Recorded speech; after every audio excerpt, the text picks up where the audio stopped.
Okay, let's go ahead. What I'm going to do now is I'm going to put a dot right here on the spool.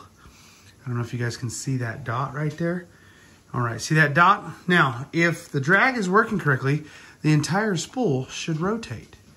But if the actual line itself is just rotating on the spool and the spool's not rotating, that'll show you have the same failure or made the mistake I did. Okay, let's go ahead and pull. See that? The actual spool is not rotating, meaning the drag is not actually slipping, means your line itself is slipping. Yeah, I'm a bonehead. Hey, what's going on, ladies and gentlemen? AJ Gore here, and I've got a video that I wanted to take a minute and shoot for you guys.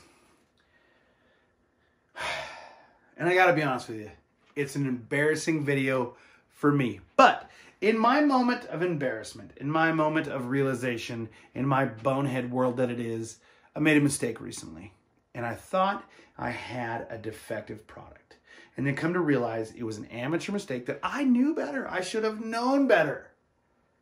But I didn't, and I thought I had a defective product and blamed the product when realistically it was my setup and the way I set it up. So in this embarrassing moment and realization of what I did, and I got embarrassed and realized what it actually was and where the defect came from, I thought, oh, I know better. It's a dumb mistake.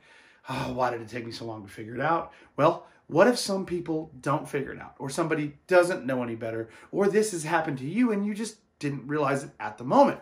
This video right here could save you a lot of heartache, a lot of face, and a lot of embarrassment. And you can keep it to yourself if you did it, or it can educate you so you don't make the same mistake. And the mistake that I'm discussing is, well, my drag doesn't work.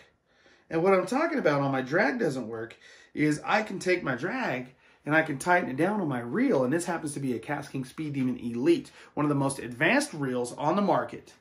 And I thought my drag messed up. I caught a couple good fish, and then all of a sudden, my drag quit working. It just started feeding the line off. So I instantly just knew it's got to be a problem. What happened? So I kind of messed with it, trying to figure out what was going on. And then it got brought to my attention, hey, how is your line, your braided line, and this works for braid, how is your braided line fixed to the spool? Is it ran through a hole and then a knot tied, which some people will say that is not the right way to do that. Some will argue that it's just fine. Is it wrapped around the spool and then just stitched down? Or is it on a leader or a tape backing? Now, that can make all the difference in the world. And in this particular instance, I don't use braid a ton. I don't use braid as much as a lot of other people do, but I have been using it recently in more often applications than normal. And it just so happens that this reel in particular does not have holes in the spool for you to be able to lace your braid through and cinch a knot down. So this would be one of those applications where backing or a taped backing would be a great application. So what happened?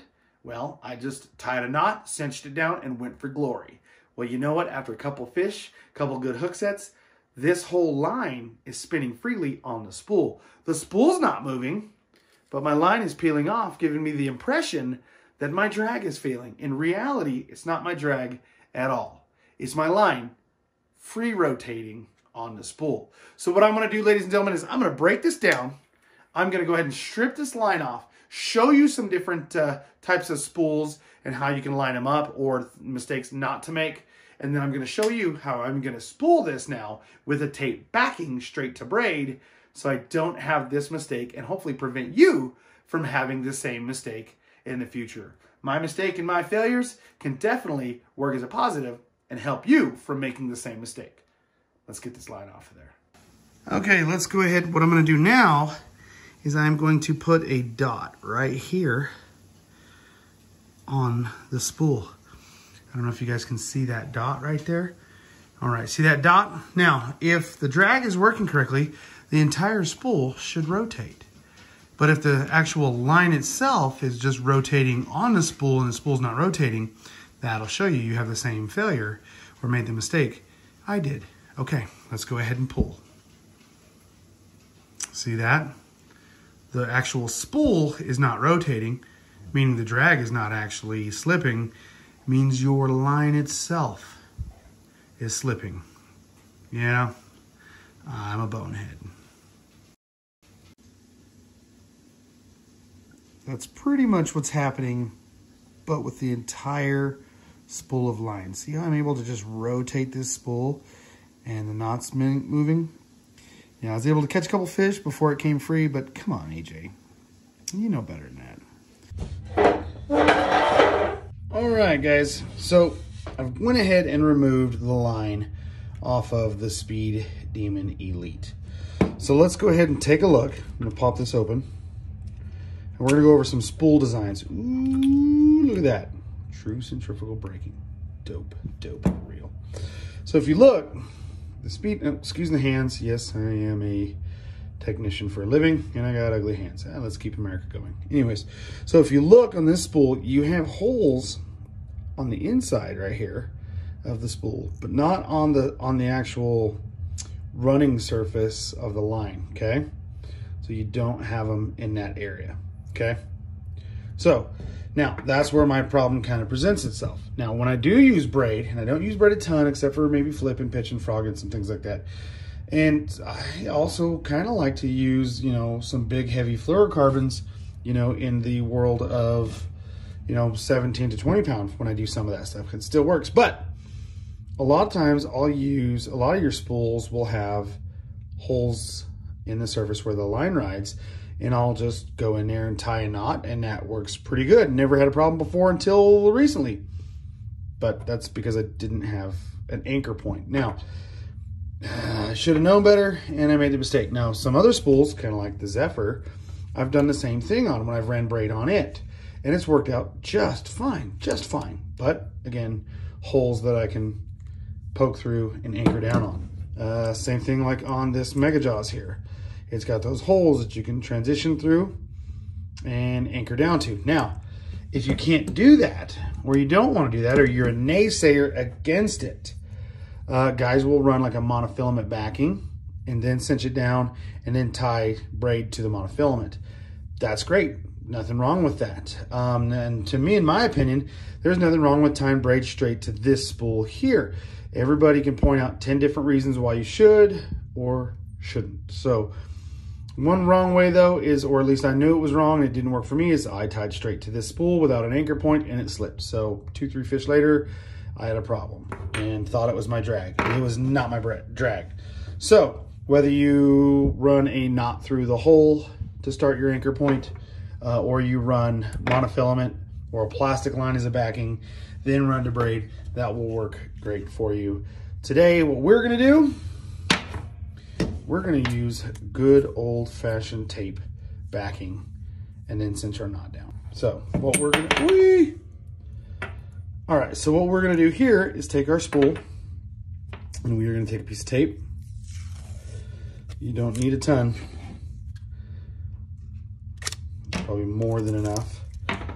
And we are going to put a tape backing on there. Now, to me, that's a little too wide. So I'm gonna trim some of my tape up.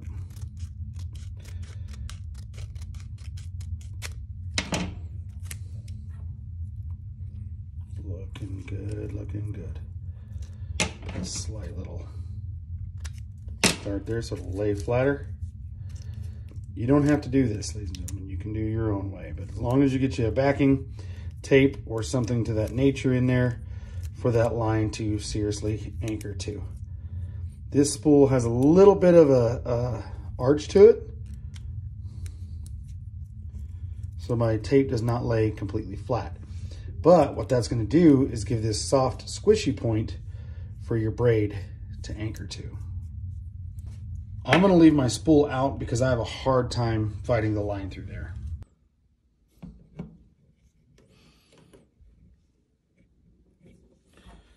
All right, so now we've got our line set up here, right? So what I'm going to do is I'm going to take my line and I'm going to loop it 1 and 2. So I really have 2 loops there. Then I'm just going to do a simple uni knot, a universal knot. Okay? 1, 2, 3, 4, 5, 6. 5 to 6 good loops, you should be good. Go ahead and run your knot down. Now, I like to kind of bite down on this or use a pair of pliers to cinch it tight. So, all right, so now I bit down on this side. You can see my teeth marks. If you have a pair of pliers, that works good too. Pull, cinch that sucker down tight as can be. Get rid of your tag end. Now, feed your slack back through. Carefully drop your spool in. And that's it. Let's go ahead and line it up.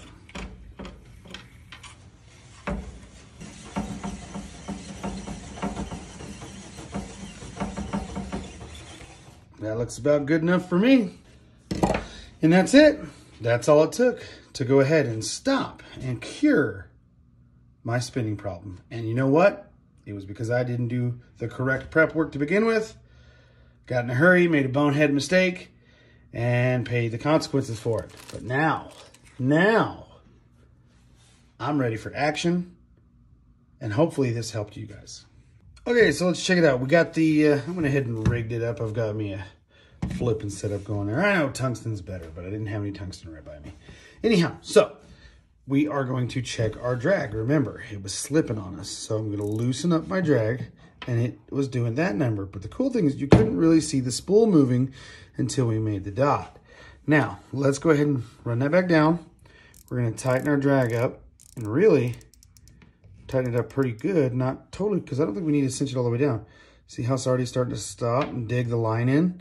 So if I pull any harder, all of a sudden that line is going to bury itself down in between itself like it's already done. I really don't want that. So let's get that clean back out. There we go. We're going to reel this back in and try it one more time. As you can see, we're going to lighten the drag up. See how it instantly just started pulling and just cut itself in? That's still let the drag lined up. Even more, let's go more. There it goes. See, tighten it up. And it just starts pulling a hole. We don't want to do that. Let's clean that up. Fix it. I'm going to have to cast this thing out now. Brand new, freshly braided up. I got it all cinched down there. Oh, well. Well, there you go, guys. If you thought your drag was slipping, maybe check and see if it needs to be taped or backed and not directly to the spool. Well, guys, there it is. I hope this video helped you out and actually maybe possibly educated you or saved face on making a mistake like I did myself. You know, we could be some of the most advanced anglers and make mistakes that we knew better, or we can get educated every day. And that's the thing in fishing. Always learning, guys. Always learn. So you know what? We learn from our mistakes and we move forward. And I hope this video from KastKing will help you move forward as an angler. Guys, my name is AJ Gore, and I can't wait to see you in my next video.